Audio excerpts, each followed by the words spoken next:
agree with that. But look, Tracy, someone who's clearly sympathetic to the Lib Dems, whilst I completely agree with you, the last thing you should be doing when you're under pressure from your critics is making their job easier by kind of turning in on yourselves. You don't know.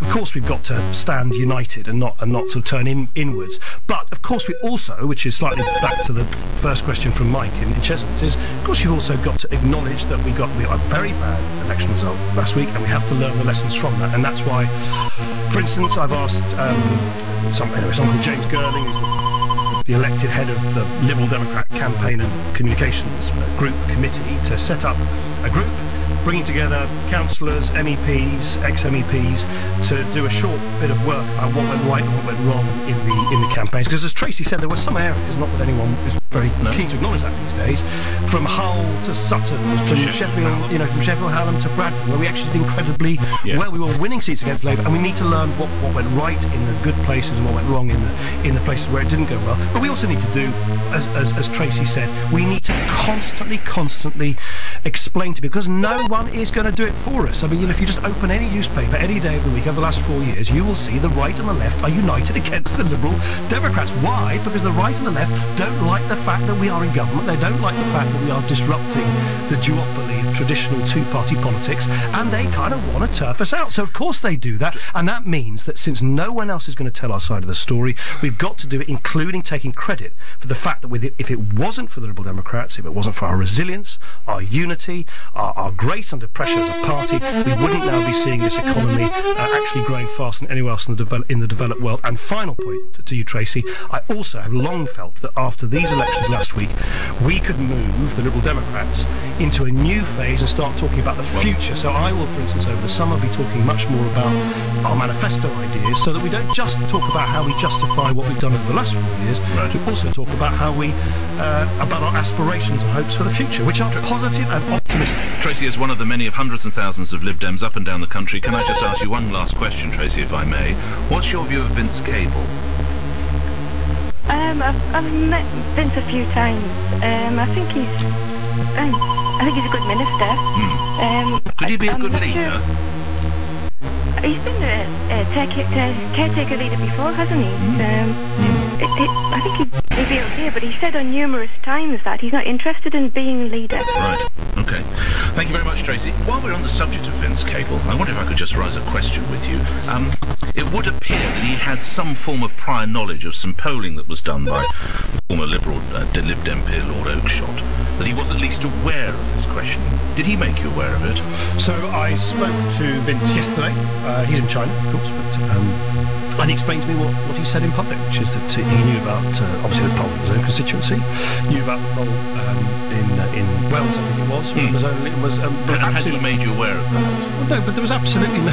I wouldn't expect Vince to. It's not. I mean, what if one of my staff was wandering around saying, "Is there a better breakfast toast out there?" You think I wouldn't want to know that? No, I think that's no. I totally. Honestly, I think this is people are quite honestly, quite predictably trying to whip this up into some great conspiracy. It isn't. It's quite normal for Vince to have got some polling done in his own constituency, talked to Tessa Munt, who he's very close to, about what the poll said about her fortunes in her seat, but he was absolutely not aware of polls elsewhere. And if I understand it correctly, he's made it very, very clear that he, for instance, didn't want any questions about leadership in the poll, which he did have some control over in his own constituency. So look, I fully expect that people will try and try and suggest that there are endless plots and conspiracies. I don't believe that for a second. Vince is an outstanding Secretary of State for Business. He and I worked together for years and years and years, and we're going to continue to work together in harness as part of a really strong Lib Dem team in government. Right. Full stop. Okay, and when he's asked whether he supports you and he says, "I won't answer ad hoc questions," what do you take from that? I didn't hear the interview. He supports me, he said so, he will no doubt say so again. I don't need to sort of follow interviews. You don't think this was leadership ambition? I don't need to follow interviews with Vince, because Vince and I speak day in, day out, and have done for years. And do you know what? One of the things that maybe here am I grasping for silver lining. But maybe one of the things that can come out of all of this is actually an appreciation that whilst the Liberal Democrats are the smaller party in government, we are actually the party, I think, with the bigger ideas on the kind of things that Vince has been doing on apprenticeships, on industrial strategies, what Steve Webb has been doing, revolutioning our pensions system, and what Chris Huhne and Ed Davies been doing, revolutionising green energy. And why I say that is because there's a really, really impressive team of which I am privileged to be a leader. Right, let's move on to other calls. We're going to, I think, going down to Wales, Deputy Prime Minister. To Noah in Swansea. Hello, Noah. How are you? Fine, thank you. Hello, everyone. Hello. Well, before I begin, I have to say that you remind me of downtown Tokyo after it's been destroyed by Nigel Farage's Godzilla. Right. Well, you perhaps need to get out more. Thank you. It doesn't feel like it right now, Noah, but move to your question, Noah, if you would. Okay. Right. In light of the debacle at Tower Hamlets and the reports of voters being handed folded ballot papers, when are you going to replace the Electoral Commission with something with a little bit more teeth? And when are you going to stand up to Luke Farahman and his Tower Hamlets first mob? Just to remind some listeners, a senior advisor to Lutfur Rahman, the controversial and believed extremist link mayor of Tower Hamlets, one of his paid advisors, Kazim Zaidi, has said that if the Electoral Commission tries to go in and see what might have gone in Tower Hamlets, there could be violence on the streets. Deputy Prime Minister. Well, I think that is outrageous. So whilst I don't share, Noah, your views of Godzilla, Farage and Tokyo, I totally share your anger about what is alleged to have happened. And far from wanting to kind of replace the Electoral Commission, I want the Electoral Commission to do what, to be fair to them, they've said they're going to do, is they're going to look into these allegations of very serious, if those allegations turn out to be true, incredibly serious allegations of intimidation. And if those allegations do turn out to be of a criminal nature, where people are being intimidated from allowing the democratic process to run its course, then of course the police need to be called in. I find the whole Tower Hamlets first kind of movement and the pronouncements of Reuven Rahman just the kind of arrogance of it, that somehow they appear to think that they can kind of swagger about in Tower Hamlets and do what they like. You know, this is a democracy. This is a mature democracy. You have learned. Indeed. And you never try and kind of even suggest that somehow you have a right to kind of, you know, push people about when democracy is all about people pushing politicians about, not the other way around. So look, let the Electoral Commission do what they've said. Let them look into this.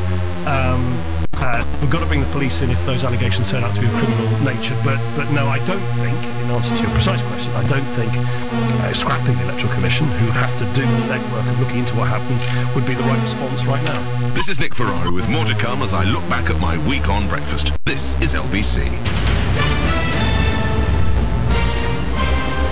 Late nights on LBC. Duncan Barks. The Lib Dem leader Nick Clegg has said appropriate action will be taken after the leaking of a poll by peer Lord Oakshott. Are there any politicians that you trust? They've got form, haven't they? The whole load came falling out of the woodwork at the time to put the skids under Charles Kennedy. They went for Ning Campbell, then they panicked because he was too old. You had a leadership competition between Nick Clegg and Chris Huhne. Well, Chris Huhne turned out not to be very honest either. Leading Britain's conversation, Duncan Barks. Sunday to Thursday evenings from 10. Only on LBC.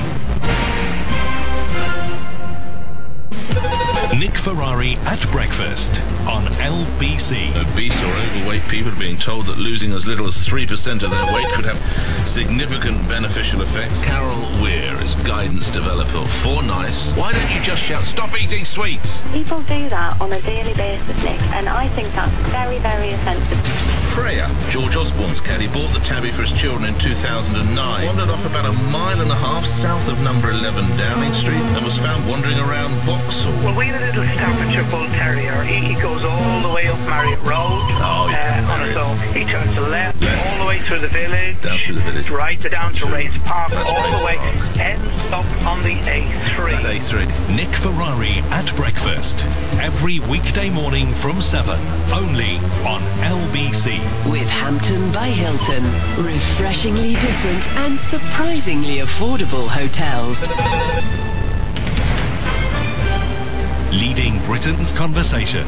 Ken Livingstone and David Mellor. Saturday mornings from 10. To actually say this is a new Hitler intent on global domination, it isn't. Anyway, let's discuss this with Edward Lucas, the international editor of The Economist. Why don't we give a commitment now that we will never extend NATO to Ukraine? It's a bit atrocious to do that because people are scared of Russia. No, you're trying to encircle Russia because you're basically a stooge for American interests. I haven't seen Ken so animated for years. Although it's good for you, Ken. He's like a tonic. He's restore you're a man of like 30 years ago. You're out there, jumped out of your tree. This is wonderful. Ken Livingstone and David Mellor. Saturday mornings from 10. Only on LBC.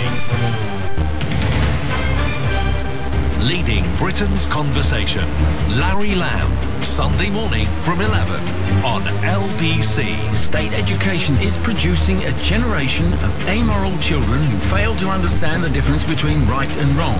This according to a leading private school headmaster. For the head of a private school to make pronouncements like these, to me it's sort of like the driver of a Rolls Royce drawing up alongside someone at the wheel of their little family runabout, rolling down his window, attracting their attention and saying, you should get one of these, they're really rather wonderful. Larry Lamb, Sunday morning from 11, only on LBC. Late nights on LBC. Duncan Barks. The Lib Dem leader Nick Clegg has said appropriate action will be taken after the leaking of a poll by peer Lord Oakshott. Are there any politicians that you trust? They've got form, haven't they? A whole load came falling out of the woodwork at the time to put the skids under H.A.R.P. They went for Ming Campbell, then they panicked because he was too old. And you had a leadership competition between Nick Clegg and Chris Hume. Well, Chris Hume turned out not to be very honest either. Leading Britain's conversation. Duncan Barks. Sunday to Thursday evenings from 10. Only on LBC. On FM, online, on your mobile and on digital radio. Leading Britain's conversation. This is LBC. It's 6 o'clock. Good morning. I'm Lisa Aziz. The Prime Minister's calling on the Sudanese government to lift the death sentence handed to a woman for marrying a Christian. David Cameron's joined global condemnation of the treatment of Maryam Ibrahim, who gave birth this week whilst in jail, calling the situation barbaric. Humanitarian affairs expert Mukesh Kapila agrees it's a disgrace. Every time we deal with Sudan as if it is a normal country, what we are doing is we are encouraging these barbaric rulers to continue their oppression. And I think the expressions of concern are just not enough. We need to isolate this country and we need to bring its rulers to justice. The parents of a charity worker from London missing in the Malaysian jungle plan to fly out there today to help search for him. Gareth Huntley's mother is calling on authorities in the country to do more to find her son. The 34-year-old disappeared on Tuesday after going on a trek to a waterfall on Tiaman Island. Two men aged 60 and 26 have been arrested on suspicion of the murder of a nurse from Bournemouth who went missing more than a week ago. Rue Lee, who's 44, was last seen alive by her 18-year-old daughter at her home on Friday evening. Staff at some of Britain's biggest high street stores, including New Look and Next, are being offered a new credit union service as an alternative to payday lenders. Retail Cure will offer retail workers loans with interest of between 7 and 28%, depending on the borrower's credit history. Some payday lenders' interest rates work out at more than 5,000% on an annual basis. Russell Hamblin-Boone, Chief Executive at the Consumer Finance Association, says it's a good idea in principle. There's a demand for this product because many times we're talking about people who couldn't get credit elsewhere. But what we have to make sure is that everybody is regulated in the same way and that consumers are protected as much by the payday lenders as they are by the retail companies. Meanwhile, high earners are receiving letters asking them why they're not paying more tax. HM Revenue and Customs has sent around 1,000 notices to people who have an income of more than £150,000 but are paying less than 22% in tax.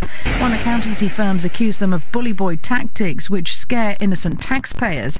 HMRC says if a taxpayer is sure their return is accurate, then they don't need to do anything. A man who sent abusive tweets to Coldplay's Chris Martin and Countdown presenter Rachel Riley has been ordered not to contact them again. Anthony Wells from Essex admitted sending Riley death threats for months. He's been given a hospital order under the Mental Health Act.